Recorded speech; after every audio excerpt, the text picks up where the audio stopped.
all day, man. Gold Gang, Jersey Niner. Listen. I didn't want to do this. I promise you. When I came in, I didn't want to be involved in no type of controversy or nothing like that, particularly because I'm new as far as the battle rap aspect of it. I've been doing different blogs, sports blogs and whatnot on different platforms, and people have asked me to start, to start a channel on YouTube, start talking about different things. So I did that, 10, 11 days ago, a week and a half ago, and that's when the Cassidy versus Goodz, news started really flooding the timelines and all that type of stuff. And I'm a hip hop fan. I'm a hip hop head, like for real.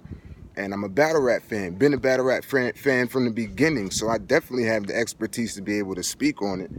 So when I first did my battle rap blog, the first one, I was just addressing the whole delusional claim that everybody's trying to make about Cassidy, right?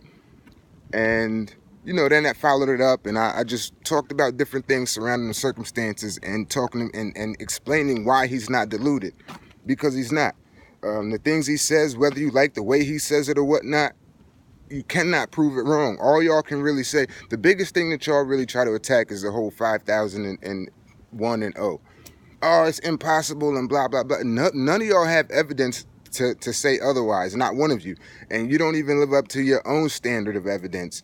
And what I mean by that is, you're talking about, in order for you to believe or feel like he got 5,000 battles, it needs to be some type of evidence, and there has been a whole bunch of it. It's been more evidence supporting it than it is to say he's not. All you do to say he's not is, common sense, and only an idiot would believe that. Well, look, it would be different if Cassidy himself was the only one saying that, but Meek Mill, Gilly, Swiss, all the names that he dropped plus more have been on record saying, yeah, it's about that. It's about that. So when I'm talking about the 5,000, I'm not sticking to it has to be exactly 5,001 battles and this and that. I don't know that. But what I do know is he was killing everything to the point where $5,000 is realistic to everybody that was around him. And, even some people have been saying, whether it's fans, bloggers, or whatever, some people have been saying to me, whoever, it doesn't matter what those other people claim if they wasn't there for all of them. So wait, somebody had to be at every last one of the 5,000 for them to count? How does that even make sense, bro? How does that make sense at all? When these other battle rappers, they don't have pedigrees like that. They don't have anybody speaking up for them like that. Then another thing I wanted to address was the fact that, everybody's talking about the way Cassidy's confident and he's this and he's that. And as if he's the only one that is that way in battle rap. And that's just not the case. 100% of the battle rappers, every last one, have got washed in battles and then did interviews saying that they won the battle that everybody saw them lose.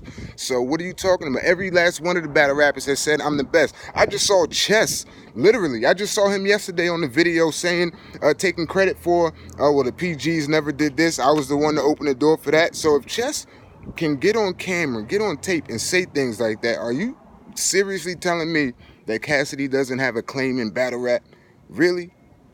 Come on, man. Come on. And I really didn't want to do this neither, because I reserved public judgment on Goodz. Now, the people in my circle, guys that I talk to, I'm real tight with Malachi Mad Time. That's my dude, like, in life. Not on no blogger type stuff. Like, that's my friend. So we speak often. We speak on a lot of different things, battle rap, outside of battle rap, whatever. But I've been on record with Malachi Mad Time saying how I felt about Goodz as a battle rapper. And this is well before the Cassidy versus Goodz match was booked. So this isn't just I'm on some fan stuff, or, I'm deep riding and this and that, because that's the first thing people like to try to throw out, because that's another way. That's kind of like the delusional claim. Like when you call somebody delusional, crazy, or say that they riding, or even say that they hating, that means disregard everything they saying because their motive is a certain way or whatever, or they're not grounded in reality. So I've definitely reserved public judgment about Goodz, and I haven't said anything. I haven't said how I feel about the dude or how I felt about the dude as a battle rapper. But as a battle rapper, for real, Goodz is on here talking about how he headlined these events and this and that. Bro, there's not one event where you were the legitimate quote-unquote headliner. Were you part of battles that headline? Yes. But nobody booked the Goodz and then picked an opponent for Goodz and said, this is Goodz card. Nobody's buying tickets to see Goodz battle, yo. And that's a fact. Find me somebody that is going to buy it. Find me somebody or one time where Goodz sold out an event because it was Goodz. Goodz, you know who it is? You know who Goodz is, yo? I'm a big boxing fan. Been boxing since I was 6. I love the boxing culture and all that. Been following it. Goodz is one of those dudes where he's like a Winky Wright, where nobody likes him like that. Like, he's all right. You know, he does well in some capacities. And, you know, guys that are on the come up or whatever, they'll book Winky Wright. They'll have their fighters fight him, but he's kind of like a step stool. You know what I'm saying? But nobody was buying a Winky Wright event. And that's what this whole situation is. So Goodz is talking as though he headlined before and that this event is his. Let me tell you something, bro. Goodz, if you was battling anybody else, would it be like this? Would it be this much interest? You know that because you battled several times. Has there ever been this much interest to see you ever once in your entire career? No. Have you ever done anything to where people will put you in the top 10, top 15, top 20 battle rappers? No, never, bro. Like, you want to talk about delusional, stop that. And what you bothered me with recently was you started talking about, oh, the new bloggers is soft, and it's soft. Fam, again, I wanted to reserve. First, I'm gonna talk about you as a battle rapper. You all right? Like, you literally all right. And I've said this in several different circumstances, and I started saying this about 3-4 years ago. Goodz belongs. You're a perfect fit for Queen of the Ring, bro. And I'm not meaning that as disrespect, as in I'm not calling you no female. I'm not calling you the B word, nothing like that. I'm talking about your battle rap style. You approach battles trying to quote unquote out swag or swag people to death. Battle rap is 97% males, bro. Why get in a room and try to swag 97% dudes? I don't understand that. Never understood it. And Queen of the Ring, you talk too much about girlfriends and sitting at the cool table in class, and you know how your belt match your pumps, and you know how your makeup is, your lip gloss is popping. That's what you talk about. That's Queen of the Ring. Like, that's what they love to do. That's what they love to talk about. I don't want to hear that when I'm watching a battle rap. It just and you can't talk that boss talk, that money move stuff with me, bro. I have been running and operating my own business for almost a decade now. So I don't have no boss. I don't have nothing like that. So you can't talk that to me. My thing is, money to me is a means. It's not an end.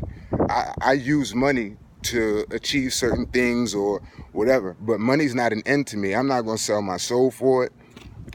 And flashing it doesn't mean that. I know a lot of people that got money that's suckers. Look, let me tell you, there's no amount of money that can stop you from being a sucker.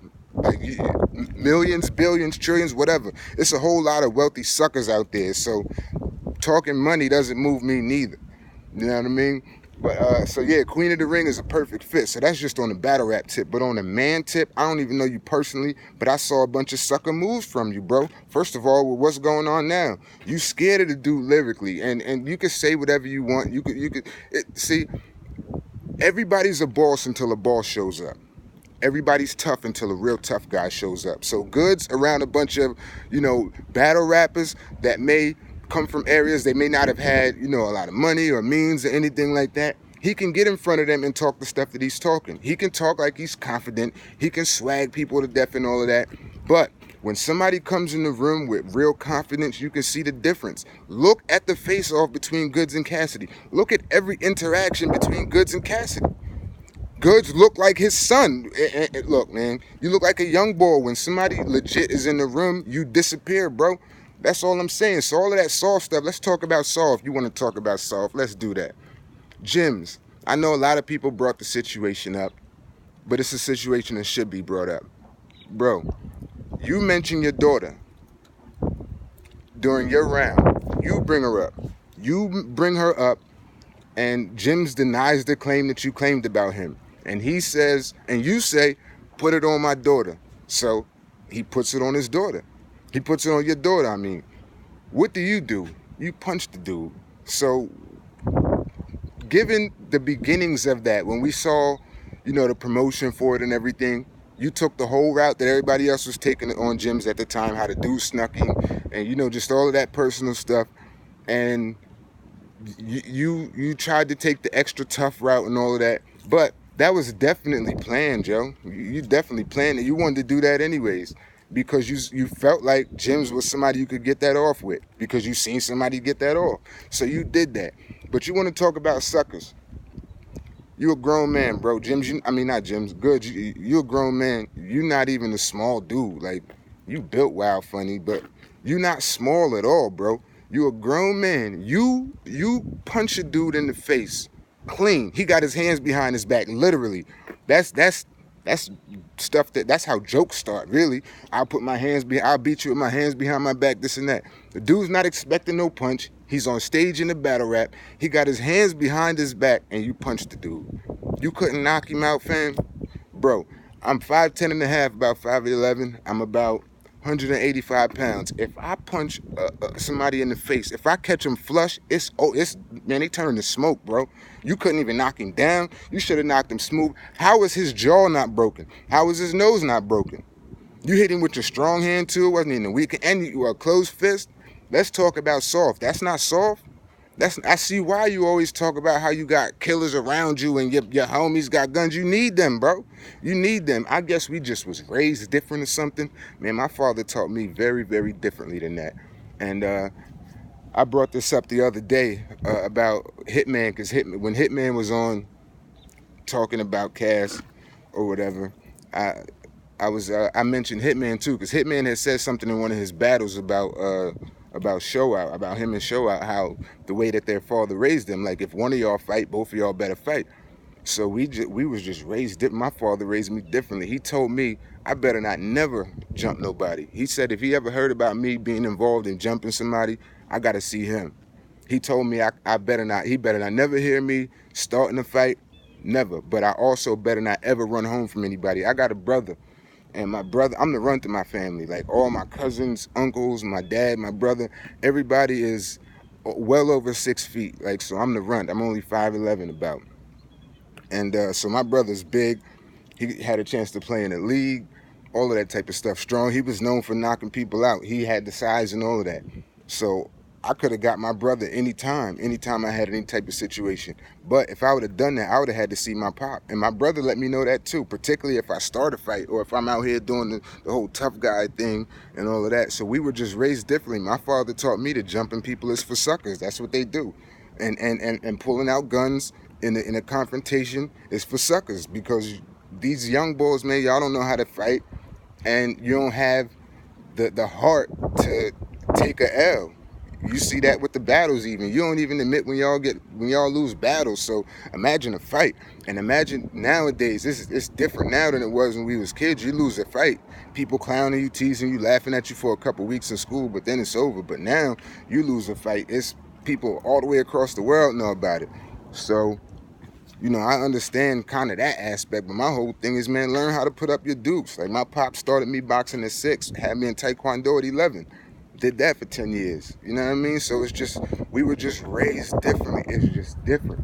So the stuff that you talk, people don't like it. And your excuse for people not liking it is, the ones that don't like it, they don't like it because they ain't getting no money. They broke. And nah, bro, that's not always the case. You just not that good. You know what I mean? So all of this delusional stuff, I truly believe you're the one that's delusional, because there's a part of you that's feeling like you're the one that is selling this card and that people are coming to see you. Cassidy could have battled anybody. It didn't matter who he was battling. It would have still been a big card. Can we say the same for you? Nah, we can't. We can't. So all of that soft stuff, like, stop hiding, bro. Be a man. You talk about being a boss and being a man. A boss don't gotta lie. A boss don't gotta be an actor. And that's what you're doing. You acting. You putting on a show. You putting on it's a charade. That confidence is fake. And how do we know it's fake? We know it's fake now because we see what it looks like when somebody else is actually confident standing next to you. You feel irrelevant. So now that's what you're trying to do with him. The dude, you had it out for him because of the fact that the road that he took, y'all two took the same road, he succeeded where you failed. So you feel some type of way about that. And you can hear it all in the interview when you was talking about Swiss, and how Swiss, when he picked you up because Cass had got locked away, so he figured he'd get the next best thing or whatever, however it was worded. But then when Cass came home, you was out of there, so you felt some type of way about that. So as a man, that has to hurt. That has to rub you the wrong way, and you see that because you've been talking down about the dude ever since, and you couldn't wait. How do we know you battled Cassidy? Cass ain't put it out. The dude said he ain't even remember it. So how do we know about it? We know about it because you felt the need to tell the world, because you're trying to be connected to him in some way by saying, oh, I battled with Cassidy. You're trying to elevate yourself, at the time trying to elevate yourself above the other battle rappers. So you can't now talk down about the guy when you envy him, and you do envy him, bro. I mean, that just is what it is. You really, and this is the phony stuff I be talking about. You really got on video and recorded and said, I'd rather be a thousandaire than a millionaire. Then try to quantify that and explain it like, yeah, well, nah, because I'd rather be able to get thousands over a long period of time than have a million one time. And then, first of all, you don't know what that dude is doing now. You don't know what he's bringing in. The dude is still bringing in publishing and royalties. So I'm not the count people pockets type. I don't care about money that much. You know what I mean? Because again, money is a means to me. It's not an end. As long as I can take care of my family, take care of myself, I'm good. I don't need all the stuff that y'all need, because you hide behind those labels, and it's funny. We all know, bro, this is the thing. Nobody's stupid. We all know what you're going to get up there and talk about. You're going to try to talk about, oh, well, you had this and fell off. My swag is on level with yours, and I'm in the same position as you. That's delusional too, by the way. You really think that you and Cassidy is in the same boat? Who's delusional here?